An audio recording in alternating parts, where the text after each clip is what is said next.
우리가 에스겔서 말씀 계속 살펴보고 있는데 오늘은 이제 회복의 말씀입니다. 우리가 요 전 시간까지는 전반부 심판과 죄악과 심판에 대한 말씀했죠. 이제 끝났어요. 그래서 이제부터 회복의 말씀이 들어갑니다. 그런데 에스겔서 하면 보통 가장 유명한 게 마른 뼈 환상이잖아요. 그렇죠? 아시죠? 다 교회 좀 다녀보신 분들은 다 들어봤을 거예요. 마른 뼈가 살아나고 인자야 뭐 못하겠느냐 마른 뼈의 환상. 그런데 그게 37장에 나와요. 바로 뒤에 나오는. 그래서 에스겔서 하면 에스겔서 37장이 가장 이제 사람들에게 유명하고 익숙하다라고 생각하고 있는데 저는 에스겔에서 가장 중요한 한 장을 꼽는다면 바로 36장입니다. 36장 한 장을 딱 보면 에스겔서를 전부 다 놔도 될 만큼 중요하다고 생각합니다. 그리고 이 36장부터 이제 본격적인 이스라엘의 회복에 대한 말씀을 시작하는 그런 부분이 바로 36장입니다. 36장 우리가 전반부를 안 읽었는데 36장은 두 대목으로 나눠져 있어요. 전반부에는 이스라엘 땅의 회복에 대해서 얘기합니다. 1절부터 15절까지. 한번 볼까요, 여러분? 36장. 자, 1절 보면 인자야 너는 이스라엘 산들에게 예언하여 이르기를 이스라엘 산들아 여호와의 말씀을 들으라. 이스라엘 산들한테 얘기한대요. 그쵸? 그리고 나서 다시 4절에도 그러므로 이스라엘 산들아 주 여호와의 말씀을 들을지어다 하더니 6절에 가니까 그러므로 너는 이스라엘 땅에 대하여 예언하되 이스라엘 땅과 이스라엘 지역에 대한 회복을 말씀하고 계시는 거예요. 이 전반부. 그리고 16절부터 마지막 38절까지의 후반부는 이스라엘 백성에 대한 회복을 얘기하십니다. 하나님께서는 우리를 회복시키실 때 그냥 우리만을 바꾸시지 않는다는 거예요. 뭐부터? 상황과 환경부터 바꾸신다는 거예요. 저는 이게 너무 좋아요. 그렇죠? 우리만 바꾸시는 게 아니라 우리가 처해 있는 상황, 환경, 우리가 들어갈 곳 그런 것들을 바꾸신다는 거예요. 8절, 36장 8절 다시 읽어봅시다. 시작. 그러나 너희 이스라엘 산들아 너희는 가지를 내고 내 백성 이스라엘을 위하여 열매를 맺으리니 그들이 올 때가 가까이 이르렀습니다. 왜 그러시느냐면 이스라엘 백성들 걸로 다시 집어넣으시기 위해서 그들이 들어가 살아야 될 땅을 먼저 회복시키신다는 거예요. 그래서 막 열매가 풍성하게 맺게 하신다는 거예요. 하나님은 이렇게 일하시는 거예요. 여러분 12정탐꾼이 가나안을 정탐하러 갔어요. 처음에 그들이 가서 봤을 때 그 땅은 뭐래요? 젖과 꿀이 흐른다는 거예요. 포도송이 하나를 가져왔는데 송이 하나가 사람 머리만한 송이를 갖고 온 거예요. 그 송이, 그러니까 알갱이 하나가. 그러니까 송이는 얼마나 크겠어요? 알갱이 하나가 사람 머리통만 하니까 수박만한 거니까. 그런데 생각해서 이스라엘 땅이 가나안 지역, 이스라엘 그 지역이 사시사철 그렇게 막 포도가 풍성하게 열려있는 땅일까요? 아니에요. 가장 풍성한, 저 생각에는 그 해에 제일 농사가 잘 됐을 것 같아요. 그래서 정말 풍성하고 먹을 만한 그 시기에 딱 그 앞에 데려다 놓고 들어가서 한번 봐라 라고 보내셨을 것 같아요. 하나님께서. 그래서 그들이 보고 온 거예요. 근데 왜 못 간대요? 그렇게 좋게 해놨는데 그 사람들이 무서워서 못 가겠다는 거죠. 그 메뚜기로 변하는 거잖아요. 그래서 우리 메뚜기 같아서 못 간다 그런 거잖아요. 얼마나 하나님이 답답하시겠어요. 그렇게 주려고 오늘 8절에서 얘기한 것처럼 이스라엘 백성이 곧 올 거니까 니네가 풍성하게 그 땅 열매를 맺혀라 라고까지 하는 이런 하나님이 그렇게 해놓으셨는데 그거를 안 본다는 거죠. 그래서 저와 여러분들이 이 에스겔서 36장의 말씀처럼 하나님의 우리를 회복시키시면서 우리뿐만 아니라 우리 주변 환경과 상황과 여건들도 하나님께서 회복시키시는 놀라운 은혜가 있게 되기를 바랍니다.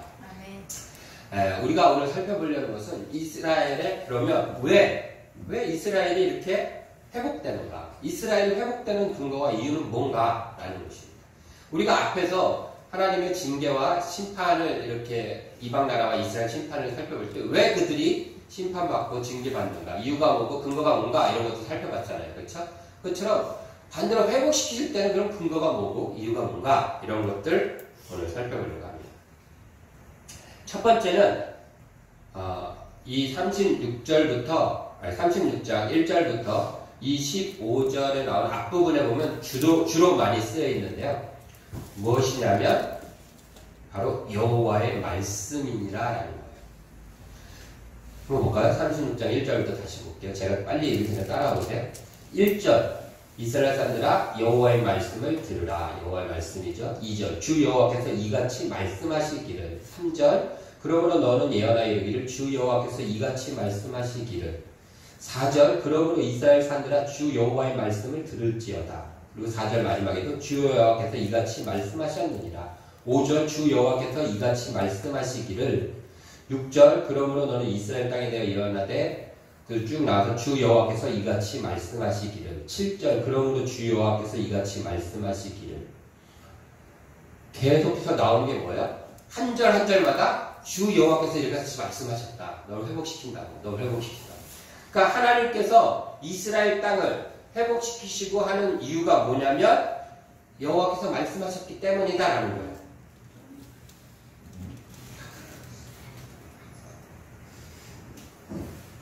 왜 이렇게 얘기하고 계실까요?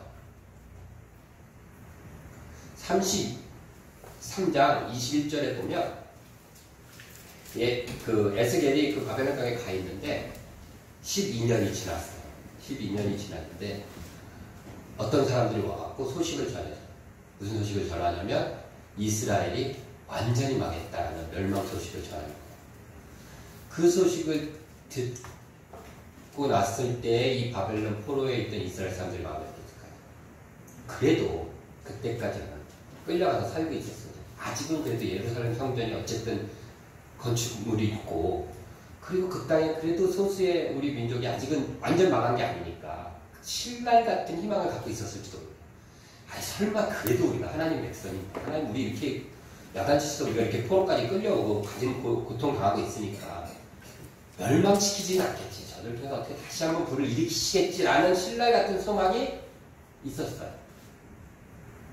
그런데 완전히 멸망됐다라는 소식을 들어요. 여러분, 이 이스라엘이 멸망됐다, 완전 멸망됐다라는 얘기는요, 우리가 그냥 일제시대 때 우리나라를 뺏겼어, 이 정도가 아니에요. 예루살렘 성전이 흔적도 없이 사라졌어요. 건물을 완전 박살내버린 거예요. 그래서 없애버렸어요, 건물 자체를. 그러니까 성전이 완전 사라진 거예요. 그러니까 그때까지는 그래도 성전이라는 모양이 있었어요. 우상을 갖다 놨든 어쨌든 간에. 근데 그 자체가 없어졌어요. 그리고 그 땅에 살고 있는 사람들 전부 다 갖다가 다른 나라에 살게 하고 다른 나라 사람을 거기다 살게 했어요. 그러니까 우리가 만약에 우리가 뭐 나라를 뺏겨서 우리나라 땅에서 살고 있는 게 아니라 인천에 살고 있는 게 아니라 인천 사람, 우리나라 사람 전체를 다 들어서 남한 사람을 들어갖고 저기 아프리카에다 갖다 살게 만드는 거예요. 그리고 러시아 사람들을 우리 대한민국 땅에 살게 한다. 그러면 이게 우리나라야? 아니에요. 이제 완전히 가능성이 없는 거잖아요. 러시아 땅이 된 거잖아요, 이거는. 그렇잖아요. 그렇게 만들어버린 거예요. 그냥 단순히 멸망하고 나라를 뺏겼어, 이 사원이 아니란 말이에요. 일제시대는 그래도 우리가 우리 땅에 살았잖아요. 우리 백성들이 어쨌든. 그러니까 희망이 있었단 말이에요. 이 땅 어떻게 붙잡고만 있으면 어떻게든 하겠지. 근데 그게 아니라 아예 사람들을 다 섞어버린 거예요. 그러니까 이제 완전 절망과 완전 포기 상태가 된 거죠. 그런 이스라엘 사람들이기 때문에 그들에게 하나님께서 말씀하시는 거예요. 완전 포기되고 완전 절망스럽냐? 내가 한 말이니까 한번 믿어볼래? 내가 말하잖아. 근거가 내 말에 있어. 그러니까 내가 너네들 다시 그 땅 회복시켜줄 거야. 눈으로 보기에는, 상황적으로 느끼기에는 완전히 끝난 것처럼 느껴져요. 더 이상은 회복할 방법이 없잖아요. 성전도 사라졌는데. 그럼에도 불구하고 거기다 그들이 뭐 잘하면서 핍박을, 의로운 핍박을 받아서 그런 거라면 또 뭐 하는데, 그게 아니라 그들이 잘못해갖고 정말 하나님 밀어내고 이래가지고서 했던 저질러진 결과잖아요. 그런데도 불구하고 하나님께서 얘기하시는 거예요. 내가 다시 너네 회복시켜줄게. 왜? 내가 회복시켜준다고 했으니까 회복시켜줄게. 라고 말씀하시는 거예요. 힘들고 어려울 때 있죠. 우리도. 이제 끝났다 생각될 때 있죠. 그때가 바로 하나님의 말씀을 들을 때고, 하나님의 말씀에 귀 기울일 때입니다. 그리고 하나님의 말씀을 믿을 때. 저도 그래요. 이 목회자가 이제 뭐 여러 가지 상황이 있겠지만, 특히 우리 권사님도 그렇지만 송전사님도 그렇게 아픈 사람들 막 치유 기도하고 이럴 때는 정말 해도 별 변화가 없어요. 그러면 이거 뭐 또 해야 되나 이런 생각이 들 때가 있어요. 스스로 자괴감이 드는 거죠. 이렇게 해도 아무 변화가 없는데 라는 생각이. 근데 그때마다 다시 한번 떠올리는 게, 야, 이게 내가 뭘 해서가 아니라 하나님 말씀에 기록되어 있으니까. 그러니까 그거 의지하고 하는 거지. 라고 하는 거예요. 그리고 그랬을 때 훨씬 더 믿음이 하고 오는 거예요. 그게 옳구나. 자신감이 생기는 거죠. 기도해야 되겠구나. 기도하는 게 맞구나. 우리가 하나님의 말씀 다시 한번 붙잡고 나아갈 수 있으면 좋겠습니다. 이것이 이스라엘 백성을 회복시키는 첫 번째 이유예요. 한 가지 이유가 더 있어요. 그건 우리가 읽은 오늘 본문에 나옵니다. 22절. 같이 한번 읽을까요? 22절. 시작. 그러므로 너는 이스라엘 족속에게 이르기를 주 여호와께서 이같이 말씀하시기를 이스라엘 족속아 내가 이렇게 행함은 너희를 위함이 아니요 너희가 들어간 그 여러 나라에서 더럽힌 나의 거룩한 이름을 위함이라. 이스라엘 백성 때문에 회복시켜주는 게 아니라 어떻게 해요? 하나님의 이름을 위해서 그렇다는 거예요. 그래서 32절에도 보면 32절 주 여호와의 말씀입니다. 내가 이렇게 행함은 너희를 위함이 아닌 줄을 너희가 압니다. 이렇게 행한다는 게 어떻게 행하는 거냐면 24절부터 30절에 나오는 하나님의 말씀입니다. 내가 너희를 여러 나라 가운데서 인도하여 내고 여러 민족 가운데서 모아 데리고 고국 땅에 들어가게 하며 다시 땅으로 들어가게 한대요. 맑은 물을 너희에게 뿌려서 너희로 정결하게 하되 곧 너희 모든 더러운 것에서와 모든 우상 숭배에서 너희를 정결하게 할 것이며 26절 또 새 영을 너희 속에 두고 새 마음을 너희에게 주되 너희 육신에서 굳은 마음을 제하고 부드러운 마음을 줄 것이며 새 영과 새 마음으로도 안 돼서 27절 또 내 영을 너희 속에 두고 하나님의 영을 두고 너희로 내 규례를 행하게 하리니 너희가 내 규례를 지켜 행할 것이다. 너희 힘으로 안 되니까 내 영을 너한테 넣어갖고 그것으로 하여금 지키게 만들겠다라는 거죠. 새 영을 주고 내 영을 주고 새 마음을 주셔서 그렇게 하시겠다는 거예요.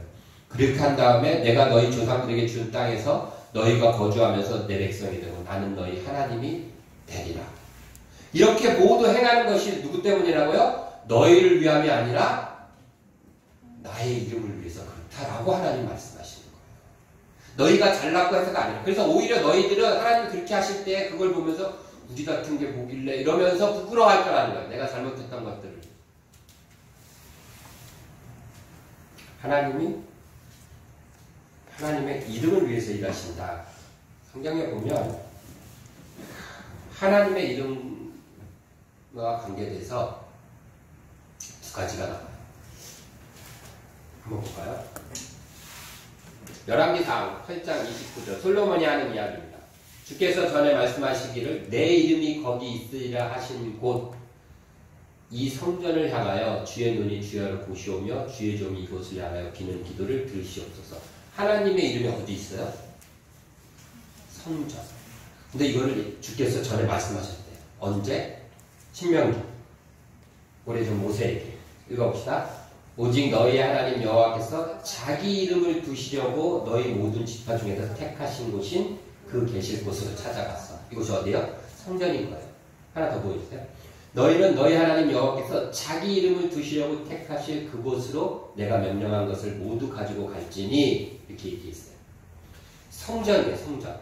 거기 성전이 하나님의 이름을 두려고 하나님께서 만든 성전이에요. 그렇죠? 그런데 그것뿐만 아니라 또 하나가 있어요. 마지막 하나 볼까요?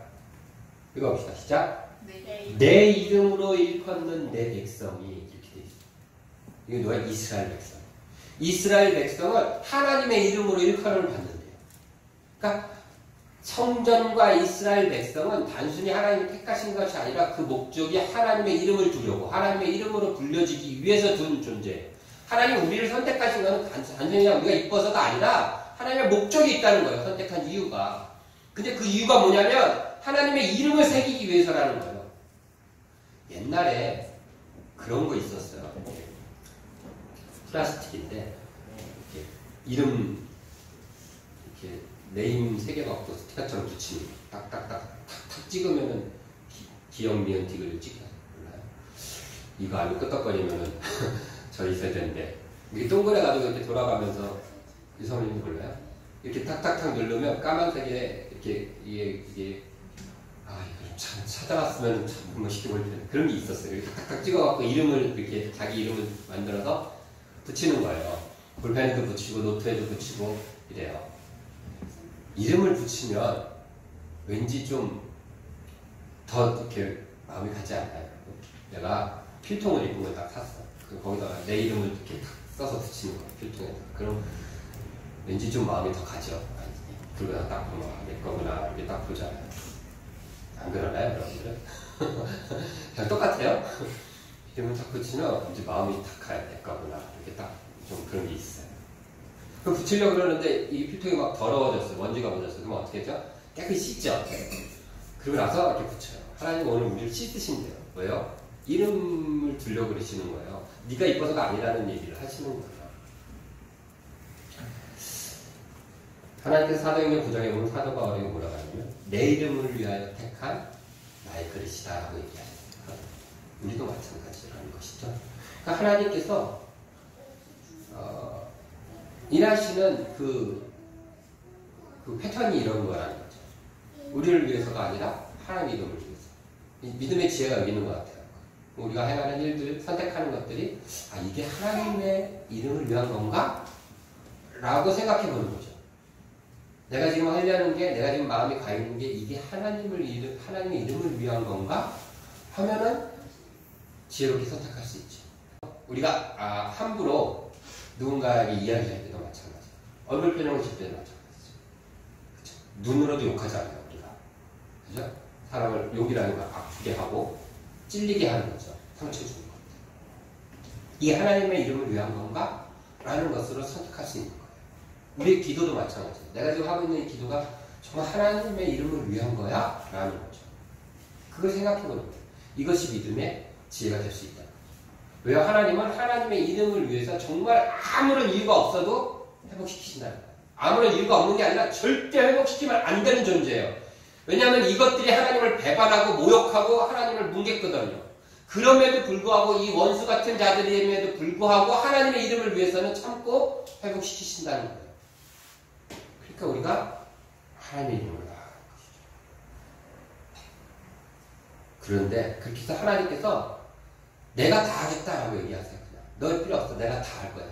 그래서 보면 내가 너희를 새롭게 하고 내가 세움을 주고 내가 너희에게 깨끗게 할 것이고 내가 할 거야 이렇게 얘기하십니다. 그런데 이 36장에 가장 멋있는 말이 37절에 나옵니다. 36절부터 읽어볼까요? 너희 사방에 남은 이방 사람이 나 여호와가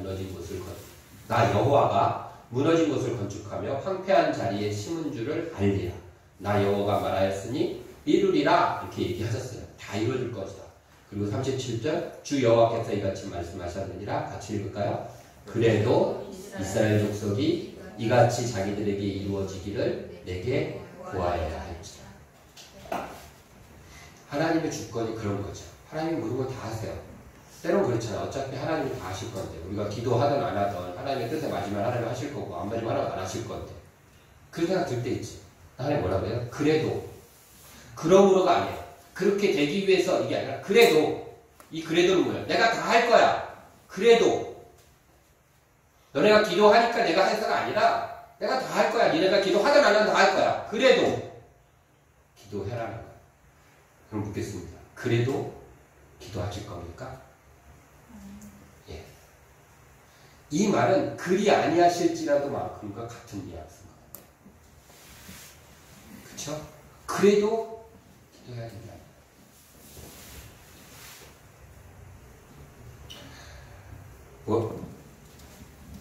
말씀을 준비하면서 다 여기까지 준비했어요. 그리고 마지막에 우리도 하나님 앞에 새 영을 부어주세요 라고 기도하면 좋겠습니다. 이거 딱 마치는 거예요. 오늘 설교. 여기 와서 찬양 듣고 이러면서 갑자기 막 하나님이 우리를 회복시킨 이유가 두 가지죠. 하나는 하나님 말씀하시기 때문에 또 하나는 하나님 이름을 위해서 그런다. 우리를 위한 건 하나도 없어요. 그 두 가지 이유가 끝이에요. 생각이 갑자기 확 들었어요. 왜?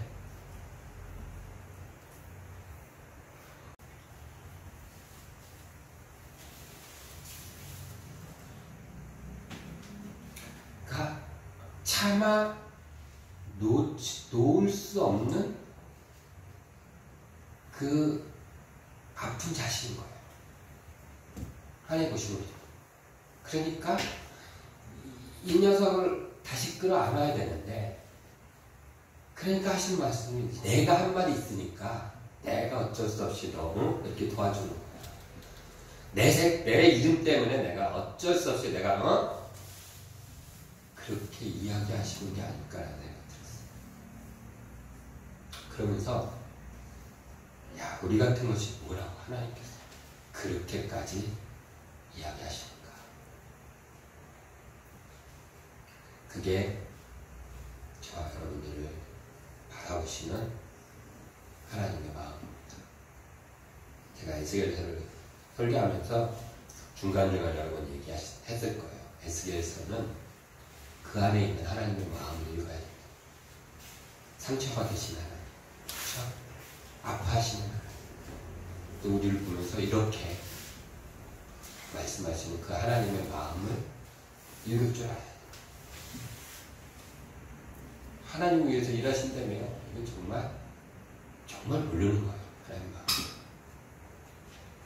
그 속에 담긴 그 하나님의 사랑을 끝끝내 놓지 않으시고 다시 회복시키셔서 하나님의 자녀답게 만드시고 하는 그 사랑. 그러니까 하나님께서 이들이 들어갈 땅이니까 너네들이 들어오기 전에 결실을 맺어놔라라고 땅을 먼저 바꾸셔서 열매 맺게 하시고, 그렇게 사랑하신 그 하나님의 사랑을 잊지 않고 붙잡고 나아갔으면 좋겠습니다. 다시 한번 말하지만 이 말씀은 이스라엘이 무너졌다는, 완전히 멸망받았다는 소식을 듣고 난 이스라엘 백성에게 전해진 말씀입니다. 절망과 이젠 끝났다라고 나시고 포기하고 있는 그들에게 하나님 주시는 하나님의 언약의 말씀입니다. 저와 여러분도 마찬가지입니다. 어떤 상황에서든 하나님 우리에게 다시 한번 부어주시는 이 은혜의 말씀들을 기억하며 나아가는 우리들 되었으면 좋겠습니다. 기도하겠습니다.